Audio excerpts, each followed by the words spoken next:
masjid, lalu beliau udah sholat berjamaah, beliau lelah kan, dan beliau bingung mau kemana, nggak ada tujuan. Lalu beliau rehat lah di masjid itu baring-baring. Ini kisah nyata Imam Abu Hanifah. Ini saya cerita dasarnya istighfar. Setelah itu ternyata begitu baring-baring diusir sama marbot masjid ya, marbot masjid. Apa kalau kita di rumah apa ya? Kalau kita pengurus masjid apa ya yang bersih-bersih? Marbot. Ya marbot ya, ya Marbot. Padahal aku udah bilang marbot tadi. Ya marbot masjid ya, lalu diusir. Ya, ukhruj katanya, ukhruj, keluar katanya. Terus dia bilang, saya ini musafir, cuman saya nggak tahu mau kemana. Jadi saya mau beristirahatlah di rumah Allah ini. Nggak bisa, diusir sama marbot itu. Akhirnya dia milih istirahat di teras masjid. Sudah diistirahat di teras masjid itu pun masih diusir sama marbot. Ukhruj katanya, keluar ya. Keluar katanya. Sampai Cidorong dulu. Begitu dia Cidorong mau terhuyung-huyung mau jatuh, lewatlah tukang roti. Tukang roti lewat.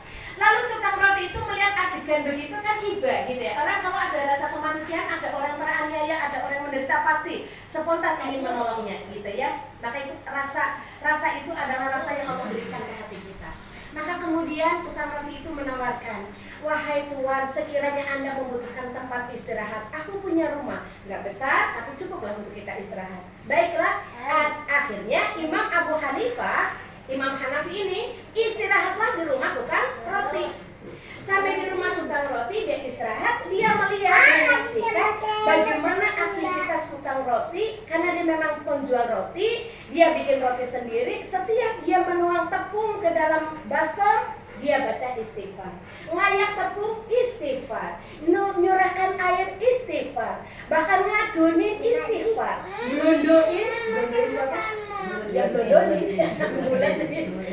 blondoin buletin istighfar terus.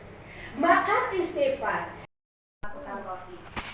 Saya menyaksikan Anda dari mulai Anda mengambil tepung, menuang tepung, menyuarakan air, mengaduknya, kemudian Anda membuat rotinya, saya lihat di bibirmu beristighfar selalu. Lalu Imam Abu Hanifah bertanya, apa yang kau harapkan dari Allah dengan istighfarmu itu? Apa kata tukang roti menjawabnya? Tukang roti bilang ini, alhamdulillah barokallah ya Syekh. Berkat istighfar Allah mengijabah seluruh doa-doaku. Jadi seluruh doa-doanya diijabah, seluruh keinginannya diijabah dengan istighfar. Nyaris semua keinginanku Allah kabulkan. Hanya ada satu permintaanku yang belum Allah kabulkan. Ada satu doa yang belum Allah kabulkan. Apa itu? Saya dari dulu ingin sekali bertemu dengan Imam Abu Hanifah. Bayangin, Masya Allah. Saya dari dulu ingin sekali ketemu dengan Imam Abu Hanifah. Itu yang belum Allah kabulkan. Masya Allah. Imam Abu Hanifah nangis sejadi-jadinya. Ya Allah, ini jauh-jauh Allah hanya karena ingin mengabulkan doa seorang hamba. Diutusnya untuk jalan kaki melintasi negara. Bayangin tuh, hanya karena Allah mengabulkan doa seorang hamba. Coba, jadi dahsyatnya istighfar itu luar biasa. Maka kata Imam Abu Hanifah, kalau kamu ingin bertemu dengan Imam Abu Hanifah, akulah orangnya. Masya Allah. Dahsyat ya? Dasar. Makanya jangan malas-malas guys. Istighfar. Besok masa istighfar. Tuan pembeli istighfar. Ada orang belajar istighfar. Apa Mbak? Ada orang belajar istighfar. Ada yang belajar istighfar. Alhamdulillah. Jangan gibah. Istighfarnya tapi yang sopan, jangan astagfirullahaladzim. Kaget. Istighfarnya ikhlas. Kalau ada orang mau belanja, astagfirullahaladzim. Iya. Tak utang berarti. Ada istighfar, istighfar selalu. Jadi cuci piring sambil istighfar, Masya Allah. Jadi itu dasarnya, makanya Allah bilang wa huwal aziz, dan dia Allah al-aziz yang maha perkasa. Jadi Allah nggak lemah, maka kita nggak boleh nyandar pada yang lemah. Maka kita jangan nyandar pada makhluk, jangan berharap pada makhluk, tapi menyandarlah sama Allah al-aziz yang maha perkasa, yang maha kuat. Sandarkan diri kita kepada Allah. Nah, ibu-ibu di jamaah sobirin udah saya ajarin untuk mau tidur pun nyandar sama Allah. Sampai hari ini bermakul coba Pak. Baik, Al-Ghafur yang Maha Pengampun. Satu lagi ayat ya. Alladzi khalaqa sab'a samawati tibaqa ma tara fi khalqir rahmani min tafawut farji'il basara hal tara min futur. Dan yang menciptakan 7 langit berlapis-lapis. Jadi langit itu ada 7 lapis. Langit 7 lapis. Berlapis-lapis. Nggak tahu sejauh mata kita memandang itu belum lapisan pertama. Jarak lapis pertama, lapis kedua berapa? 500.000 tahun. Jarak lapis kedua, lapis ketiga 500.000 tahun. Langit ketiga, langit keempat 500.000 tahun perjalanan cahaya. Langit keempat, langit kelima 500.000 tahun. Langit kelima keenam 500.000 tahun. 6 ketujuh 500.000 tahun. 6 ketujuh 500.000 tahun. Di atas langit ketujuh itu ada Sidratil Muntaha. Itulah ketika Nabi Isra Mi'raj sampai di Sidratil Muntaha. Itu jarak langit ketujuh sampai ke Sidrohnya itu 500 tahun lagi perjalanan cahaya. Dari Sidratil Muntaha, di atas Sidro itu ada lautan. Lautan. Di atas lautan itu 500.000 tahun lagi perjalanan cahaya baru Allah alal arsyis tawa. Jadi Allah ada di alam, di arsyis tawa, di atas arsy singgasana Allah, arsyis tawa. Jadi di atas langit 7 sidroh, di atas sidroh lautan, di atas lautan baru arsy-nya Allah. Nah, ketika seorang meninggal dari Allah alal arsyis tawa yang menggerakkan lidah kita. Bayangin, maka orang ketika akan meninggal semua dilemahkan, tapi yang menggerakkan lidah masih dia bisa bergerak dari lidah. Itu lidah yang menggerakkan itu ucapan kalimat la ilaha illallah, itu Allah yang ada di atas alal arsyis tawa. Masya Allah, jadi dasar banget. Makanya kita makin mengkaji Al-Quran, makin ya Allah betapa tidak berartinya kita kalau tidak ada semuanya karena pengabdian kepada Allah. Maka semua yang kita lakukan, makan kita, tidur kita, melayani suami kita, mengasuh anak-anak kita, silaturahmi kita, semuanya hanya karena Allah. Bukan karena yang lain, tapi hanya karena Allah. Maka kalau sudah karena Allah, semuanya akan menjadi berkah. Nah, ya. Jadi langit 7 lapis. Tidak ada yang kamu lihat mataro,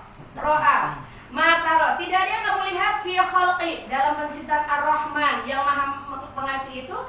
Dari langit yang 7 itu tidak ada yang kamu lihat sesuatu yang tidak seimbang pada ciptaan Tuhan yang Maha Pengasih lagi. Lihat di atas sekali lagi. Lihat sekali lagi, adakah kamu lihat sesuatu yang tidak yang cacat? Jadi semua ciptaan Allah sempurna, tidak ada yang cacat. Sekalipun maaf, kadang-kadang ada bayi yang lahir cacat, ya kan? Ada yang apa tuh misalnya IQ di bawah standar, ya kan ya. Mbak Sarian di biasa dulu TK ya, ada anak yang macam-macam itu, tapi sempurna. Semua ciptaan Allah sempurna.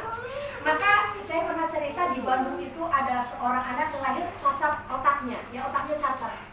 Tapi dasar ibu umur 2 tahun pertama kali bisa ngomong Al-Quran. Jadi 2 tahun dia udah hafal Quran di Bandung. Namanya Fajar. Jadi dia lahir prematur. Ketika lahir prematur, ibu bapaknya tuh bapaknya kerja di MK, manajemen kolbu AAD. Dia miskin. Anaknya diharapkan lahir ini dalam keadaan normal, tapi ternyata Masya Allah lahir dalam keadaan prematur dan dia tidak punya uang untuk menebus di rumah sakit Hasan Sadikin Bandung. Tapi emang dasarnya ibunya, bapaknya udah komitmen anaknya mau dijadikan sebagai penghafal Quran yang mengabdikan total dirinya bersama Allah. Maka tidak ada bacaan di rumah itu kecuali bacaan Al-Quran, tidak ada suara kecuali suara Al-Quran. Kemudian dia ngontrak, maka kemudian di rumah itu memang bisa nih bacaan Al-Quran. Jadi anak dari bangun tidur, mau tidur, mendengarkan Al-Quran terus. Sampai akhirnya ketika pertama kali bisa ngomong, gak kayak anak kita. Kalau anak kita ngomong bisa mama, papa, mama gitu ya. Dia enggak, begitu dia ngomong pertama Yasafati yasafa, Fazajirati zajra, Wabiayi alai rabbikuma tukadiban. Semua yang keluar dari lisannya Al-Quran. 2 tahun. Jadi otaknya dia sudah merekam semua isi Al-Quran. 2 tahun dia sudah hafal Al-Quran, hanya nggak peraturan. Gak beraturan gitu. Jadi beloncat ayatnya beloncat suratnya beloncat. Akhirnya apa? Ibu bapaknya datangin para hafiz Quran ke rumahnya, hafiz Quran untuk membetulkan bacaannya dari Al-Fatihah, Al-Baqarah terus Al-Imran sampai Anas. Umur 4 tahun dia sudah hafal Quran mutqin sempurna. Ya, masya Allah. Saja yang dia dokter itu mengatakan dia lumpuh otak. Anak yang lumpuh otak bisa kasar. Jadi nggak ada yang cipta Allah tidak sempurna. Kamu lihat sekali lagi pasti semua anak kita sempurna. Tidak ada cacat. Maka kita diberi oleh Allah amanah. Ya, ada yang diberi amanah 5 anak, ada yang diberi oleh Allah istri yang saleh, ada yang diberi oleh Allah suami yang gagah, ada yang diberi Allah suaminya sakit. Semua itu diberi oleh Allah ujian-ujian untuk kesempurnaan kita. Asanu amala. Mana amal kita yang paling baik di sisi Allah. Nah, mudah-mudahan Ibu Bapak 3 ayat ini bisa menjadi apa ya, penyemangat kita dalam kita bersilaturahim dan kita membangun ukhuwah supaya persaudaraan kita ini makin erat. Bapak-bapak kita, ibu-ibu kita, ya orang tua kita yang sudah mendahului kita doakan semoga dilapangkan kuburnya, kemudian diterima seluruh amal baiknya, dan Allah jadikan kuburnya raudhatun min riyadil jannah, taman-taman yang surga. Kita doakan bismillahirrahmanirrahim.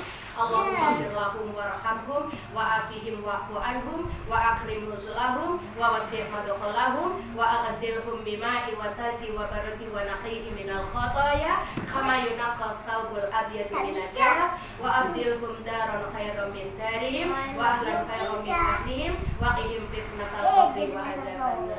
Amin. Istajib doana Rabbana atina fid dunya hasanah wa fil akhirati hasanah wa qina adzabannar wa qina adzabannar wa qina adzabannar wa adkhilnal jannata ma'al abrar ya aziz ya ghafar ya rabbal alamin.